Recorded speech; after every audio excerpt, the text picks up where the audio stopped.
A few weeks ago, I asked on my Instagram and in my Facebook group, hey, what's the biggest struggle you're facing as an early stage entrepreneur? And in fact, not just early stage entrepreneur, an established entrepreneur too, I'd say. And unanimously, the answer was leads. I need more leads. If I could wave a magic wand and give you anything you wanted, I want leads, right?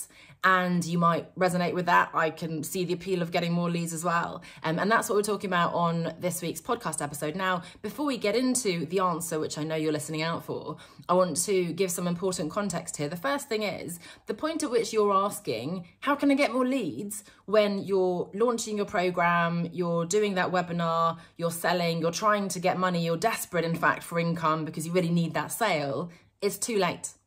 You can't just poof, create leads like that, right? You can, there are tactical things you can do. Maybe I can post on my LinkedIn, hi, I've opened up a few slots for new one-to-one clients, get in touch, and I might get people that way. But that assumes that I already have a warm following of people who know, like, and trust me. It's very unlikely I'll get a cold client who just pops on, yeah, absolutely, I've never heard of this person, no idea what she does, but absolutely happy to give her my money.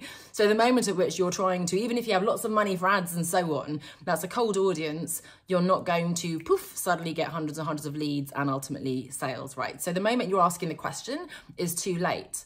The second thing to say is, and this is a question of reframing, I guess, what you're doing when you're generating leads, which all sounds very scientific and robotic. When you are doing a webinar, a live challenge, even those posts, oh, I've got these slots open, yes, that is a sales tactic and it's something we need to be doing, we can be doing, we should be doing, that can work. But it's not only for sales. Interestingly, a sales activity can also build awareness, build credibility, and get your audience used to the fact that, hey, this is Anna, this is what she does, and she is going to be selling. For example, in my Facebook group, it's not just, hey, what's your favorite ice cream flavor every time, right? Or even, let's just chat about being entrepreneurs or leaving our corporate jobs. I'm in there regularly providing value and teaching for free and sharing resources. But I've got my audience used to the fact that I am showing up. I have webinars, they do sell into programs. By no means are you obliged to buy, and I certainly don't push in any sleazy way, but they're familiar with that and they know that that happens. They probably need to see your offer many times, or at least several times, before they buy. So if they don't buy today, they might buy tomorrow. And that's the third point I want to make when it comes to lead generation. Don't push for the sale today, and we're getting into actually selling now, at the expense of the sale tomorrow.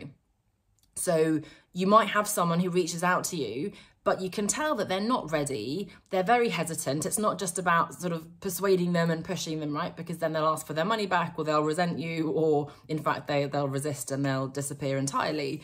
Rather, be open and have that integrity to say, you're not quite ready, here's a free resource, listen to this podcast. I never want you to put yourself into a precarious financial situation. Of course, there's always a bit of discomfort when we make that investment into something that we know is going to help us to grow, and we know we're going to get the reward from that. But I never want you to push yourself over the edge so that actually paying for my support becomes another drain on you and becomes another stress. It's supposed to be a help, not a hindrance, right? So being honest about that, telling them, actually, in my opinion, you're not quite ready. Here's how to get ready, and let's talk again in a few months. A couple of things can happen. One is they can come back in a few months' time, and certainly if you follow up with them and keep supporting them, they might be ready, in which point they will definitely want to work with you.